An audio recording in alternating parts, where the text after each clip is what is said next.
Yeah, I gave him $12 and he buys me a freaking car charger. Sorry, I gotta go. I gotta teach these guys how to connect to a freaking server. Sorry guys, that's just how I talk when I'm not on YouTube. But anyways, in this lesson, I'm gonna show you guys how to connect to a server. So connect to server, there we go. So of course, this is the method connect to server that we're gonna be coding. So, I guess we might as well name it private void connect to server. And this is also going to throws IO inception. I'm just kidding, exception. Not as exciting, not as good as a movie, but the first thing we have to do is we're going to go ahead and display a message, which is a nice little prompt to the user, and we're going to say, dude, attempting connection. If we're not there yet, just hold your horses because that's what we're doing. So after this, like I said, what we need to do is basically create a socket, and the socket is the connection between this computer and another computer. So what information do we need to connect to a server? Well, whenever we're connecting to a server, what we need is two pieces of information. The first piece of information is the IP address of that server. Now, every computer on the internet has an IP address, which is pretty much an identifier for that computer. Now, once we know what computer we want to connect to, we need the port number because there's a bunch of different ports on that server, a bunch of different applications. We want to say that this is the application that we want to use. This is the port that we want to use. So connection equals new socket, and the socket of course takes, make sure I don't type anything wrong, get by name. So get by name, and the name that goes in here is server IP. Server IP, just like that. Now, the next one is the port, and it's 6789.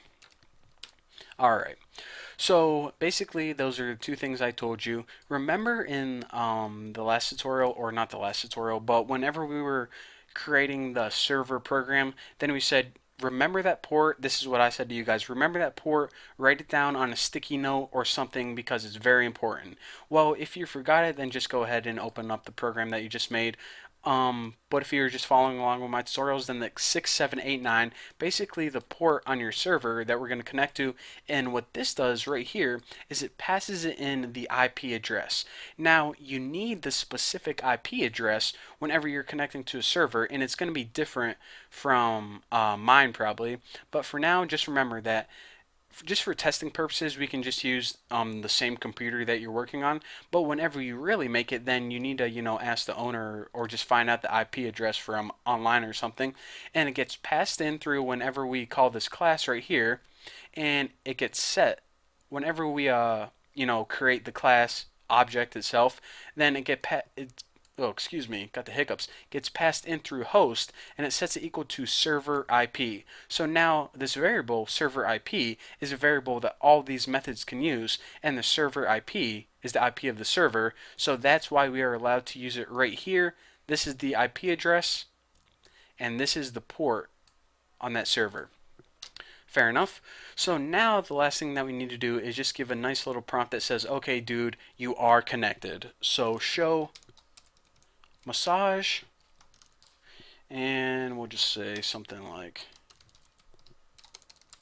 connected to, and we might as well give them the IP address. So connection, because we're extracting information from that connection or the socket, get an address, get host name.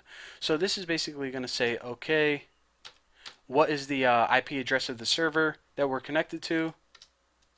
And yeah, I mean, let me review this one more time. So basically we're going to say attempting connection. Once we're connection, then the socket is going to be made, and we're going to be connected to this server at this port.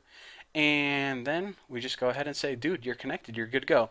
So in the next tutorial, what do we need to do next? Yes, of course. Once we're connected, we have to set up the streams, or the roadways that communicate back and forth between the client and the server. It's going to be awesome. So thank you guys for watching, and I'll see you later.